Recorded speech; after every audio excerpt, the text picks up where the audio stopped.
RPS4 পিকআপের issue আছে, আর এদিকে EDC light blink করছে। তো আবার স্টার্ট মেরে দেখে নেব।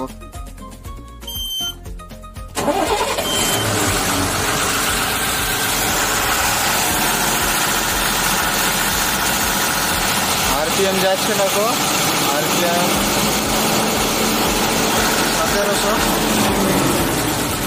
1700 RPM যাচ্ছে। আর এদিকে ইডিসি লাইট ব্লিঙ্ক করছে। কাজ করবো আজকে, তো কাজ করা যাক। আর ল্যাপটপ কিছুই লাগাবো না, বিনা ল্যাপটপ। তো এইসব কাজগুলো করা যাক, তারপরে আরো ভিডিও দেখাবো কিসের কি কাজ আছে, কি ফল্ট আছে না আছে সব দেখাবো।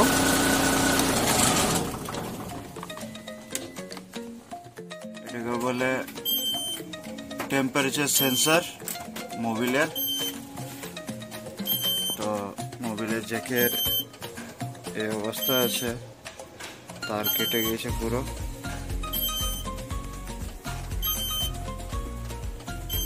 তার কেটে গিয়েছে।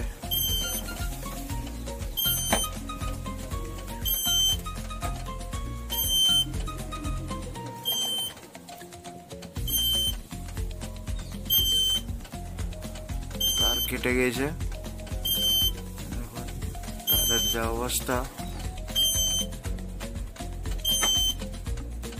ফ্যানে লেগে তারগুলা কেটে গিয়েছে পুরো।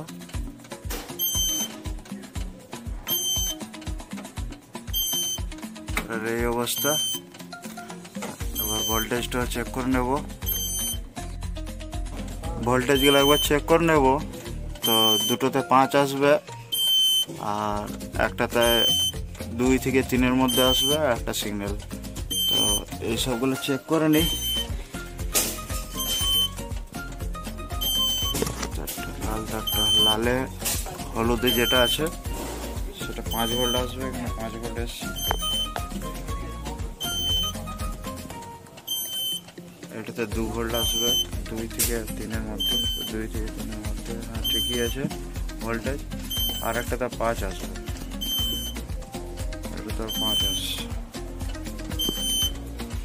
সাদা কালার যেটা আছে সেটাতেও 5 আসবে, 5 আসছে। আমার ভোল্টেজ ওকে আছে। তারগুলা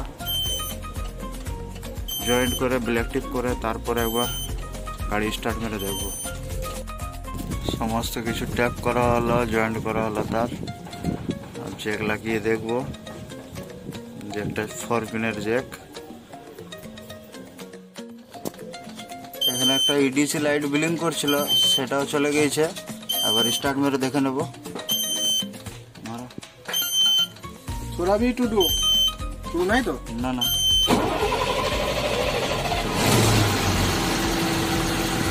RPM দেখে নি চেক করে।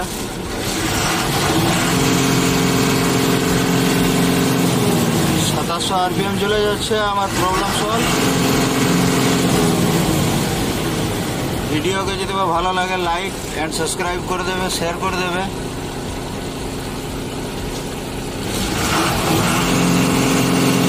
RPM চলে গেছে, আমার প্রবলেম সলভ।